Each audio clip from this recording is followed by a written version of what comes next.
Ladies and gentlemen, I'm the spokesperson for the Ministry of Food and Drug Safety. We would now like to provide you with a briefing on the results of the final evaluation committee. This will be given by the Minister Kim Kang-nip.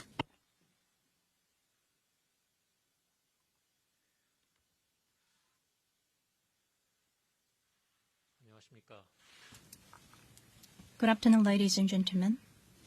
식품의약품안전처 처장 김강립입니다. I am Kang-nip Kim, Minister of Food and Drug Safety. The Ministry of Food and Drug Safety, or MFDS, held the final evaluation committee meeting comprised of internal, external experts and granted a marketing authorization for Korea AstraZeneca COVID-19 vaccine injection, for which AstraZeneca Korea filed the application on January 4, 2021, on condition of submitting results of the currently ongoing clinical trial.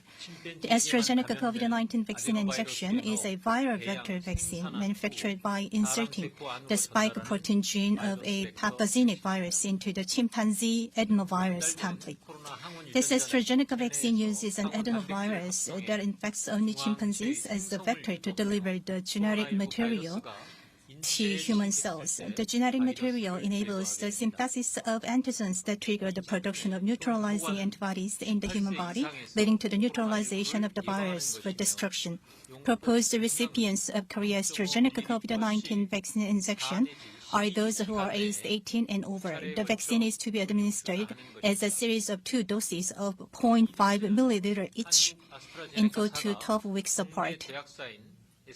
Korea AstraZeneca COVID-19 vaccine injection, manufactured by contract with SK Bioscience in Korea, is the first domestic COVID-19 vaccine approved, and it is granted with marketing authorization from 50 regulatory authorities, including the EMA of Europe.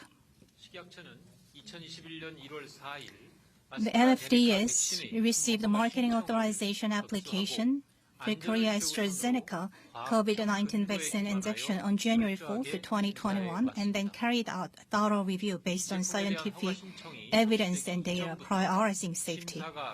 Available data was reviewed during a rolling review even before application, and this enabled us to secure as much time as possible to review safety and efficacy data. COVID-19 vaccine treatment review task force, comprised of competent reviewers from MFDS, was established to focus on the review of data. In particular, the compatibility of SK Bioscience produced products was evaluated. And over the process, the company's products was tested and evaluated in comparison with that of the European countries in terms of its compatibility, along with the review on the submitted data, inspection on manufacturing practice, or the GMP, and the clinical practice on AstraZeneca Korea were conducted to ensure consistent quality production capability and safety of clinical trial participants, as well as credibility of the trial data. The MFDS has taken the 3-tiered advisory review: the advisory committee, the Central Pharmaceutical Advisory Committee, and the Final Evaluation Committee, to obtain expertise and maintain objectivity in the market authorization evaluation process for COVID-19 vaccine. The MFDS found advice from the Advisory Committee meeting on January 31st and the Central Pharmaceutical Advisory Committee on January 27th. Today, at 10 a.m., the Final Evaluation Committee meeting was held to make final decision on the marketing authorization of Korea AstraZeneca's COVID-19 vaccine. And the meeting was attended by 3 external experts, including Chairman Hyeon of the Central Pharmaceutical Advisory Committee, and 5 other officials from the MFDS. Based on the regulatory review and the results of 2 previous committee meetings, the Final Evaluation Committee decided to grant marketing authorization to AstraZeneca's COVID-19 vaccine injection on condition of submitting results of phase 3 clinical trial data. that is ongoing in countries including the U.S. The final evaluation committee determined that it is reasonable to allow authorization based on the submission of required data and GMP data to make a regulatory decision, and that's review and on-site inspection result for safety and efficacy. Let me begin with the committee's evaluation on the vaccine safety. Regarding safety, the final evaluation committee decided that the reported adverse effects were within the boundaries of expected adverse reactions of vaccine administration. The safety evaluation was conducted against 23,745 subjects over the age of 18 across 4 clinical trials held in the UK, Brazil, and South Africa. The most commonly reported side effects were mild pain in the injection site and slight fevers, with the symptoms mostly being mild to moderate and subsiding within a few days after the shots. Following the vaccinations, there were no cases of anaphylaxis or worsening symptoms of COVID. Even in people age 65 and up, there were no reported serious adverse effects related to the vaccine, and the adverse effects that occurred, both expected and unexpected, were similar to the levels of or lower than the levels reported in the adult group. Based on these results, the final evaluation committee decided that the overall safety of the vaccine is satisfactory. However, the committee agreed that more follow-up monitoring is required for certain neuroinflammatory side effects, such as transverse myelitis, and we will reflect the reports of future side effects in our authorization. Next, let me go over the evaluation results on the vaccine's efficacy. The vaccine's efficacy was evaluated in 2 clinical trials held in the UK and Brazil against 8,895 subjects over the age of 18 who tested negative for COVID-19. Among these people, 27 in the vaccine group tested positive for COVID, while 71 in the control group tested positive, showing an efficacy of 62% for the vaccine. This level meets both the local and international thresholds for the COVID-19 vaccine's efficacy as set forth by the WHO, among others. Regarding the dosage and dose interval, the final evaluation committee accepted the results of the 2 earlier advisory panel findings and decided to grant authorization for the standard dosage and interval as verified in the clinical trials. For elderly people aged 65 and up, the committee decided to authorize use for everyone above the age of 18, including those age 65 and over, for the vaccine's indications and effects. However, the committee decided to add an additional consideration in the vaccine's precautions that say consideration is needed when administering to individuals age 65 and older. While there are no issues with the vaccine safety and immune response on people over the age of 65, there were only 665 elderly subjects enrolled in the clinical trials, and therefore, physicians should consider this fact before administering the vaccine to elderly people, weighing the benefits of the vaccine. The CPAC, the Central Pharmaceutical Advisory Committee, recommended consultation with the KDCA's Vaccination Expert Committee on inoculation measures for older adults. Regarding pregnant women and nursing women, the final evaluation committee agreed with the results of the advisory committee and the CPAC both, saying that vaccinations can be done if their benefits outweigh the risk, but that it is not recommended to vaccinate as a preventive measure during pregnancy. For nursing women, it has been added to add language in the precautions to note that it is unknown whether this drug is excreted in human breast milk. The MFDS focused all our efforts to thoroughly verify the safety and efficacy of this vaccine to approve the first COVID-19 vaccine for Korea. Following this authorization, the ministry will make sure that the results from the ongoing clinical trials are submitted as soon as possible, and we will work with relevant ministries to strengthen our surveillance system on adverse events post-vaccination, so that through a thorough monitoring process and rapid response towards adverse events, we can ensure that the public can feel safe in receiving their vaccinations. Thank you.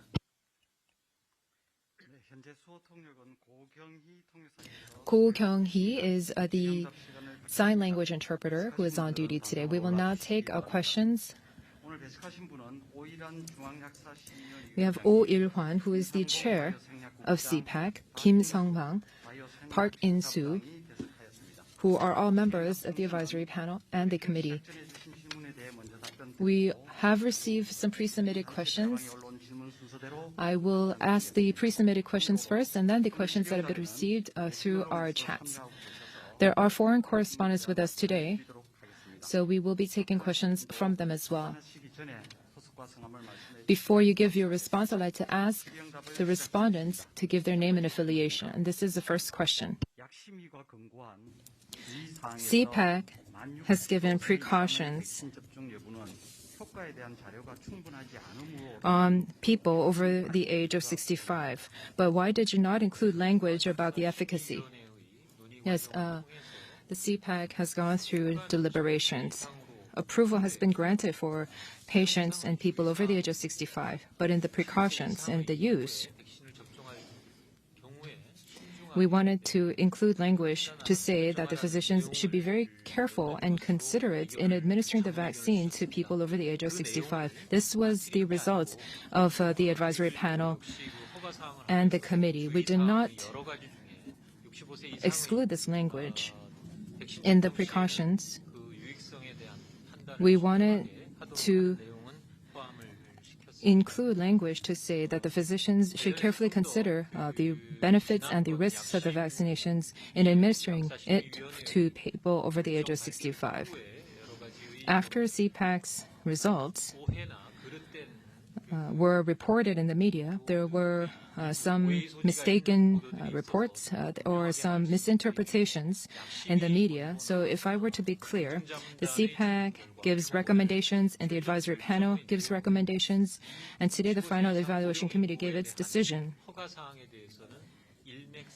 For all these, across all of these findings, the approval was granted for people over the age of 65. In fact, the approval has been granted for all people over the age of 18. CPAC has also deliberated on this for a very long time. CPAC did not recommend that the approval should be relented. And the final evaluation committee also said the same, that authorization would be approved for all people over the age of 18. However, in the use of the administration of the vaccine, we wanted to tell physicians to be a little bit more careful because for statistical reasons, we want to be sure to have the necessary statistical and scientific evidence before we give a clear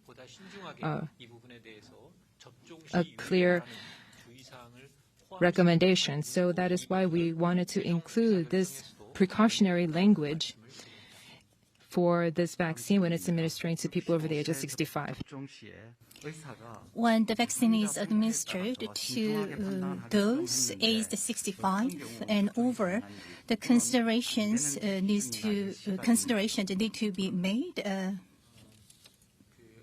by the physicians based on each case. Could you please be more specific about that? As I mentioned before, there has been discussion on the efficacy of this vaccine or the safety of the vaccine for those who age 65 and over. And the expert's opinion is that it is eligible. The vaccine is eligible for the people who age 65 and over, and AstraZeneca vaccine's clinical data include the others who age 18 and over. And the clinical data also demonstrate that the vaccine is efficacious enough or effective enough for all the adults, including the elderly people. So we judge that the AstraZeneca vaccine must be efficacious for those who age 65 and over. And as it was mentioned in my announcement, when it comes to the safety of the vaccine, actually there is a potential risk which is lower or the similar for those aged 65 and over compared to the other age groups. And also, as I mentioned before, we need to secure scientific data which can come up with, which can provide a conclusion which is scientifically meaningful. So, immunogenicity-related data or other scientific data should be secured to come up with a social consensus on the safety of the vaccine for those aged 65 and over. And that's why there has been some controversy over the vaccine's efficacy and the safety for the elderly people. We've listened to the opinions of experts sufficiently, and also there was a similar discussion made in the final evaluation committee. And in consideration of various factors, it is not reasonable to exclude those who age 65 and over from the target of the vaccination. But there will be precaution or a kind of warning attached to the drug description, and that the careful consideration should be made when the vaccine is administered to the individuals aged 65 and over. And the individual case should be considered for such kind of consideration. So from a broader perspective, the preventive effect of the vaccine should be judged and considered against the potential risks. So as of now, it's hard to come up with a detailed example for you to help you understand about the efficacy or the safety of the vaccine for those who age 65 and over. My name is Hyeon of CPAC. As the Minister has just mentioned, when we say we grant the approval and the authorization, before the authorization is granted, in discussing what kind of standards are going to be applied in the actual field, the safety and risk and benefits all have to be considered, and they all have to be looked at. It is the physicians who will look at the people and the patients, look at the risk and safety to outweigh one against the other. Whether this will lead to further infections or the spread to the community, all of these different factors have to be considered in full by the physician before administering the vaccine. So it is difficult for us to provide you with a set of guidelines or standards to consider at the moment. Next question. For the AstraZeneca vaccine, it is going to be coming in at the 24th. When is the national lot release going to be approved, and what is the priority that you gave in discussing the approval process? The national lot release approval process is currently ongoing. I believe that around next week there will be final approval, national lot release, and that is when the approval for national lot release will be determined. In the process of considering national lot approval, of course, for us, quality and safety are the key priorities. Early on, when we looked at this product, there are different test results, and the tests regarding the viruses, all these inspections, we want to make sure whether these tests and inspections are carried out in a safe manner and whether quality assurance is made. These are the key priorities for us in assessing national lot release. And AstraZeneca vaccine doesn't have any safety issue for those aged 65 and over. However, the efficacy is kind of hard to be proven due to the lack of sufficient clinical trial data. So we have certain a portion of AIDS people's clinical trial data, but it's only 8% of the entire the clinical trial participants. So what do you think about that? So over the course of a discussion of the CPEC and the final evaluation committee, there was no controversy or arguments over the safety of the vaccine for those who age 65 and over. And while conducting the review process thoroughly, we've reviewed the adverse events of the vaccine and compared to the other population group. The old age population group showed lower or the similar level of side events.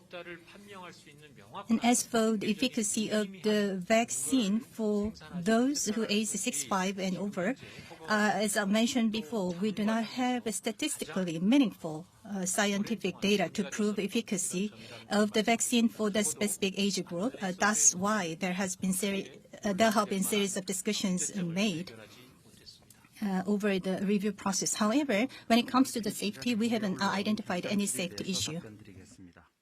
And these are some questions that we received from the field. My name is Lim from JTBC. On page 6 of the press release, it says that the physician should consider the risk and benefits of the vaccine before administering the vaccine. Before we have any other statistically meaningful data on elderly patients, does this mean that the physician has the liberty to refuse administration? Would this lead to any issues in the vaccine rollout later on?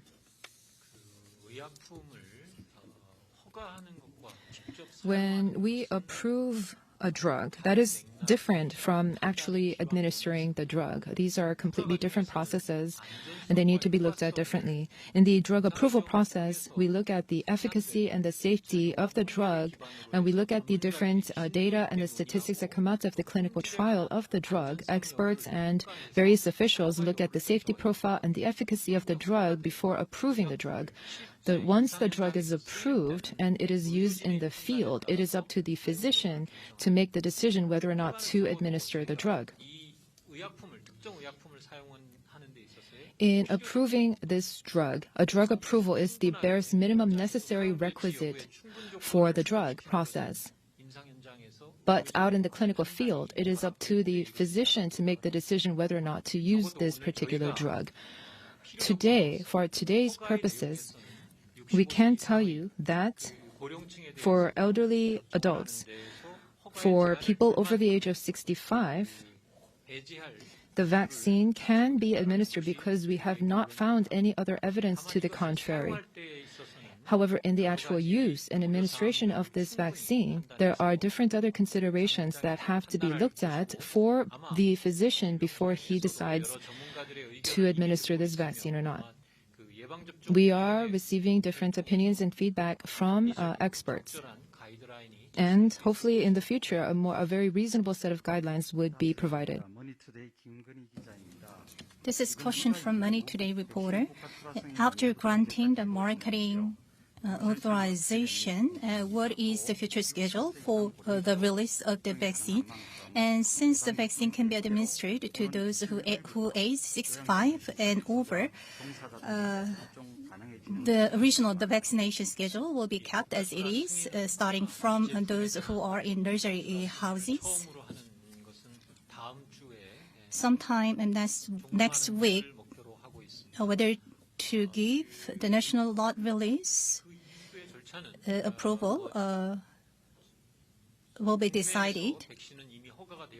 And AstraZeneca vaccine is granted with the marketing authorization here in Korea. So as a new drug, it has fulfilled the minimum requisite of commercialization in the market. And after that, there will be a specific guideline to be provided by the relevant authorities. This is a question from the Seoul Shinmun. You have gone through 3 different advisory panels and committees And yet, there's not been a clear decision, a final decision made on people over the age of 65. It appears that you have basically tossed the buck over to physicians. What do you consider about this controversy? And will there be changes made later on? What if the KDCA's Vaccination Expert Committee has completely different findings? Okay, so first of all, the ministry's findings cannot be overturned by the KDCA. When we gave this drug approval, when this authorization is approved, this means that the application for the authorization fulfills all thresholds. If there are no particular other reasons, then this approval will continue to stand. The KDCA's Vaccination Expert Committee can also deliberate other different areas, such as precautions or warnings to consider in use of the vaccine, and that is what the committee will likely find. This is question from Silvernet News. So AstraZeneca vaccine is granted for those who age 65 and over. And when it comes to the elderly people who suffer from diabetes or hypertension, are they also eligible for the vaccination of AstraZeneca vaccine? Will they still be the first target to be inoculated? Or I just wonder when would be the timing for the vaccination of those. Today, I'm here to brief you on the result of the Final Evaluation Committee meeting. And the meeting decided to grant marketing authorization to AstraZeneca vaccine, and also there was no limitation stipulated for those who suffer from chronic disease such as hypertension and diabetes. And when it comes to the specific vaccination order and specific targets for the first batch of vaccination, I believe that today's marketing authorization result will be reflected on the comprehensive planning of the KDCA. And also the vaccination expert group consulting will be sought for detailed schedule. This is from 국민일보. MFDS has requested additional data and dossiers from AstraZeneca. What is the information you asked for them? Did you ask them for particular clinical trial parameters on how many subjects to include in the trial? Currently, there is a clinical trial ongoing in the United States. There's the interim reports and the final reports of this American clinical trial. That is what we have asked for. Currently, there are about 30,000 subjects enrolled in the American clinical trial, and over them, about 7,500 are older adults. At the end of April, we can receive those reports. That is the condition. So my question is related to the variants of virus. I'm just wondering the comment or the suspicion or the concerns over the efficacy of AstraZeneca vaccine for the variant virus. And when the vaccine is inoculated, then I'm just wondering whether the Final Evaluation Committee considered any potential aggravation of the vaccine, aggravation of the symptoms when the vaccine is administered. I think it's still too early for us to comment on that because we haven't secured any scientific data which will be sufficient to answer the question yet. But still, the National Research Institute and other overseas institutes are conducting the studies and the researches in that specific area. And as soon as the research results become available, we will have a chance to brief the result to the general public. And today's Final Evaluation Committee discussed the potential aggravation of the COVID-19 symptoms in the wake of COVID-19 vaccine inoculation. So what I can tell you is that we've considered all those possibilities or potentials as well. Yes, this is by SBS. For pregnant women and nursing women, You said that we have to look at the risks and benefits of the vaccine before administering the vaccine. This is also similar to what you've prescribed for people over age 65, that it is up to the physician to decide, or will you be providing more clear guidelines? For breastfeeding women and pregnant women, I think that I personally feel that our decision-making has been a little bit more clear on this front. Perhaps the language that we've used in the press release and etc. are a little bit more scientific in nature, and that this is used by medical professionals. So maybe it might seem as if it's very open to interpretation. For pregnant women, in the clinical trial process, we have not seen a lot of data coming out of the clinical trial process. So, if there are no clear benefits of the vaccine, our recommendation is that the vaccine should not be given to pregnant women. That is our finding. This is a question from France International reporter. The reporter name is Nicolas Loger. The AstraZeneca vaccine was found to be less efficacious for South African variant in many countries. In Korea, actually, the South African variants are not found in many cases. So I'm just wondering how the Korean authorities are interested in introducing the other vaccines that are efficacious for the South African variants. It's hard for me to understand the question. And when it comes to the case of Switzerland, the AstraZeneca vaccine will go through the review process as soon as the relevant or the required data or the materials are submitted to the relevant review authorities of the Switzerland government. And when it comes to that question, the MFDS, which is the government authority in charge of granting marketing authorization,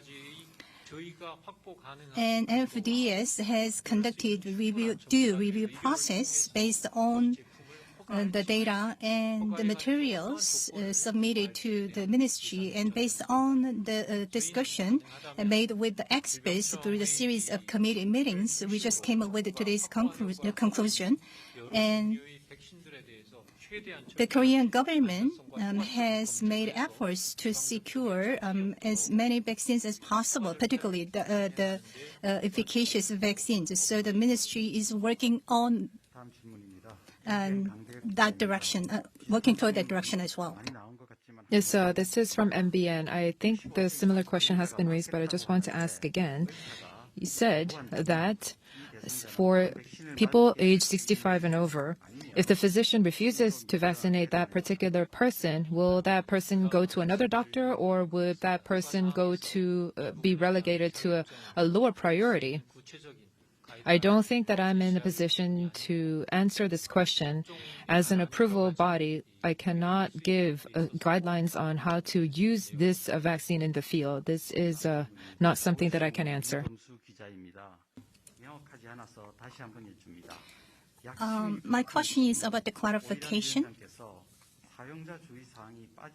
Chairman Hyeon of CPAC mentioned that the precautions can be skipped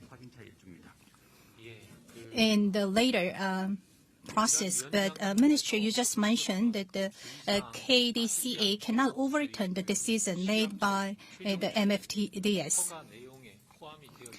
I believe that the precautions that you mentioned are included in the final decision made by MFDS. KDCA doesn't have authority to change the authorization given by MFDS, since MFDS is the government agency which is solely in charge of granting marketing authorization. Yes, my name is Oh Hyeon of CPAC. In the briefing, there was mention that the precaution could be omitted. At the time, the clinical trial data was not sufficient, so we want to advise caution against using the vaccine. But if a sufficient clinical trial data is received and the efficacy is all proven, then later on, after that date, the precaution can be omitted. Right now, for today, the precautions are going to go forward after this approval process on the use of the vaccine administration for people age 65 and up. So the timeline of the precaution is different in the earlier answer that I gave. This is the next question from Yuspim Park Dayoung. After this approval, and a further clinical trial data will be submitted, when is the deadline of that data being submitted? So there is a clinical trial that is underway in the U.S., and the interim report is going to be submitted by end of April. MFDS actually granted a marketing authorization to AstraZeneca vaccine for the adults aged 18 and over. However, a precaution or warning will be attached to the drug description that the considerations that need to be made when administering the vaccine to those aged 65 and older. Just wondering whether there will be any change made in the vaccination priority with regard to the elderly people. I believe that the KDCA will decide the order of vaccination or the priority target group in terms of vaccination. I think MFDS is not in a position to make a comment on that. So these are all of the questions that have been submitted thus far. Are there any additional questions from the journalists and correspondents here? If there are no further questions, I'd like to ask the Minister for his closing remarks. This was not an easy decision.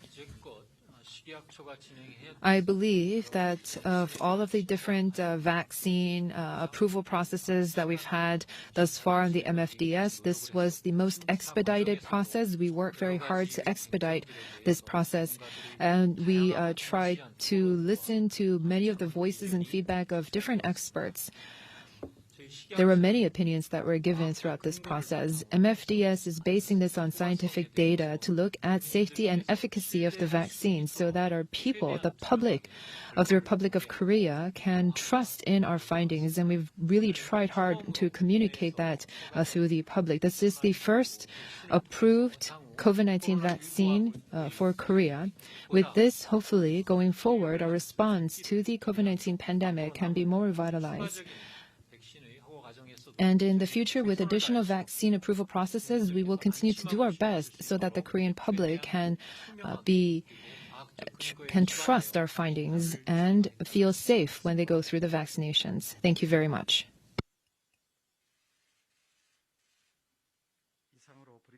With that, we will conclude the briefing.